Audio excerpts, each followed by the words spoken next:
Hello and welcome. My name is Gary. I'm somewhere on I-95 in North Carolina on my way back home to Virginia. This is the Comma 3X, and this is my Comma 3X update video, basically on how I feel about it after nearly 11 months of ownership. I figured it was time to give you guys an update video, giving you my thoughts on this device at nearly a year of ownership. The very short answer is I'm still madly in love with this thing. Do I regret spending $1,000 on it? No, absolutely not. Does it have, some questionable things from time to time? A little bit, yes. Basically, this device here that you're looking at is actually a replacement device. I do want to give a shout out to the great support team with Comma, because I did run into a problem with my original unit and they replaced it very quickly. So I want to, first of all, start with positives, and that is that I had a problem and Comma quickly addressed it. They took care of it and got me back on the road with this thing in about a week. So I do appreciate that. So I want to give them their props. Basically, the long story short of it, I had an error message that said dash cam mode car unsupported, and I do not know what that means. In fact, after reaching out to support, I still don't know what it means. That is the one kind of criticism I will give them. In my original message to them, I told them exactly what was wrong. I asked for any guidance on what I could do. They didn't really give me anything new to do with it. They just said, send it in and we will fix it and or replace it. They opted to replace it. But I also said, please tell me why this happened so that I can know what to look out for potentially and address that, right? I can address that. But I was never told specifically why this thing did what it did. So, there's nothing to prevent me from this happening again. I don't know how I would prevent that from happening. Now, I don't know if that's something to where it's just, this is a weird occurrence, or this is just something that happens to some devices or not. I don't know. But again, that's the issue. I don't know.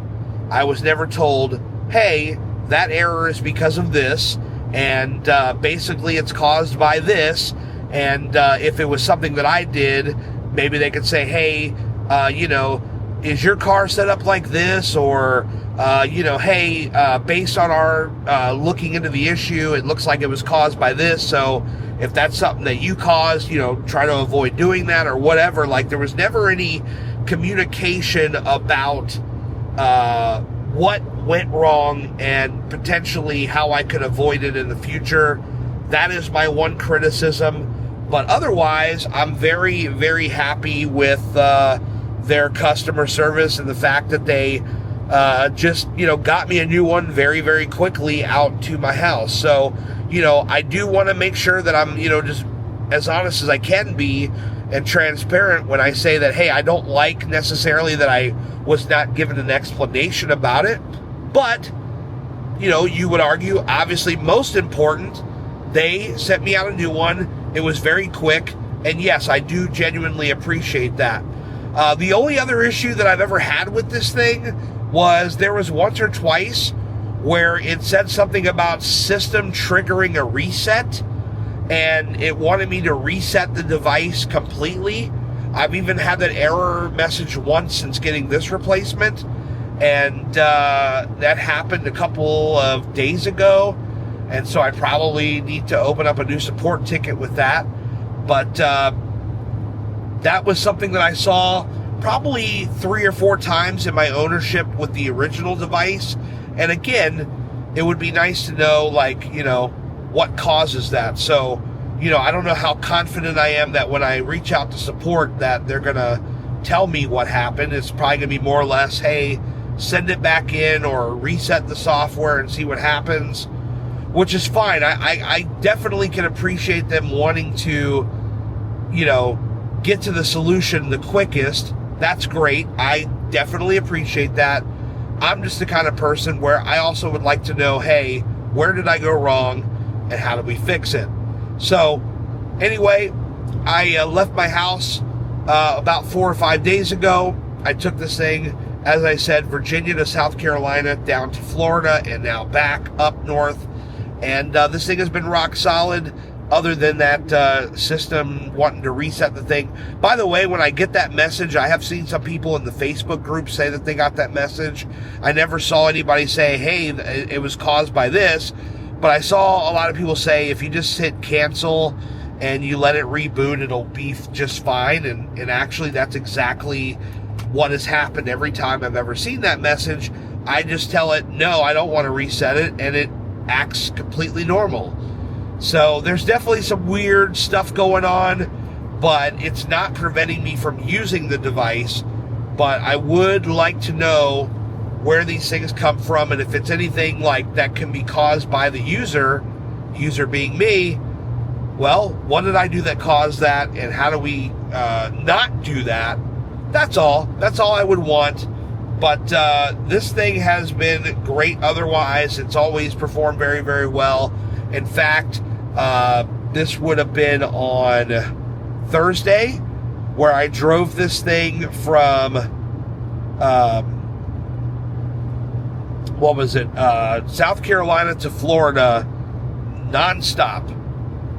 Okay, that was about 5.5 hours nonstop, which is pretty cool that it could go that long without stopping. Yes, I think you should probably stop and rest, or stretch or something. So maybe going 5.5 hours is not the best thing that you could do, but the fact that this thing can do that is pretty insane. I have not done any software tweaking. I know that there are a lot of forks that are available, but I've not done any tweaking whatsoever to this thing. I literally just have it on the stock software. I fire up the car, and it drives me where I want to go. I turn it on, I activate it, and it just goes. No questions asked.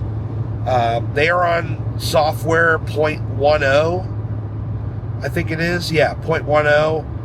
And they just released that a couple weeks ago. And everything has been running fairly smooth. So essentially, that is the update. Maybe in the next video, we can try to experiment with different forks and stuff like that, like the SunnyPilot or the FrogPilot or whatever. But for right now, for me, for my use case, this thing has been working very, very well, just operating in its stock mode. I would still recommend this thing to anybody. Like, if somebody would say, hey man, I do a lot of traveling on the road, I would say, yep, you need one of these, because this thing is going to keep you going very long. Early this morning, I had breakfast and stopped at Buc-ee's. I had a sandwich and some tater tots, and just opening up the wrapper for the sandwich is not the easiest thing when you're trying to drive, trying to get your hand on the wheel. You know what I do? I wait till I get back on the highway, then I activate the Common 3X here, and then I go and I open my sandwich and I eat it.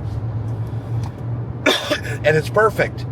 It works great. The only other complaint that I have is that, getting the driver distracted message while I'm blowing my nose. If you couldn't tell, I've got a little bit of some allergy issues where my nose is a little stopped up, and I've had to blow my nose a ton in the car.